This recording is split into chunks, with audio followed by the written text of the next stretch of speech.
TDP అధినేత చంద్రబాబుపై మాజీ మంత్రి పేర్ని నాని ఫైర్ అయ్యారు. నిన్నటి వరకు వైసీపీ ఎమ్మెల్యేలను తిట్టిన చంద్రబాబుకు ఇప్పుడు ఒక్కసారిగా వారిపై ప్రేమ పుట్టుకొచ్చిందన్నారు. వైసీపీ ఇన్ఛార్జ్ల మార్పుతో చంద్రబాబుకు షాక్ తగిలిందన్నారు పేర్ని నాని.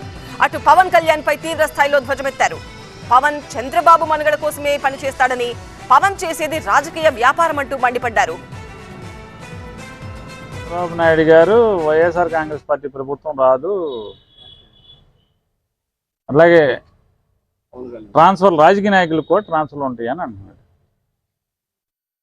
చంద్రబాబు నాయుడు గారికి వైఎస్ఆర్ కాంగ్రెస్ పార్టీలో ఉన్న శాసనసభ్యుల పట్ల కొత్తగా ప్రేమ పుట్టుకొచ్చింది. నిన్నటిదాకానేమో వైఎస్ఆర్ కాంగ్రెస్ పార్టీ ఎమ్మెల్యేలందరూ కూడా మంచోళ్ళు కాదు, చెడ్డోళ్ళు, వాళ్ళని ఓడించండి అని చెప్పాడు. వైఎస్ఆర్ కాంగ్రెస్ పార్టీ 175 సీట్లు గెలవటానికి ఎలాగో జగన్మోహన్ రెడ్డి గారు ఏర్పాటు చేసుకున్నాడు.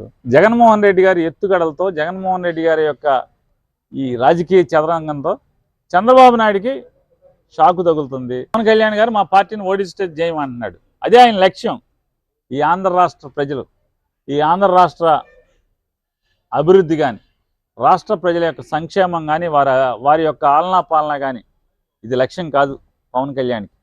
లక్ష్యం వల్ల చంద్రబాబు రాజకీయ మనుగడ, చంద్రబాబు రాజకీయ లబ్ధి మాత్రమే పవన్ కళ్యాణ్ యొక్క లక్ష్యంగా మనకు అర్థమవుతుంది ఇవాళ.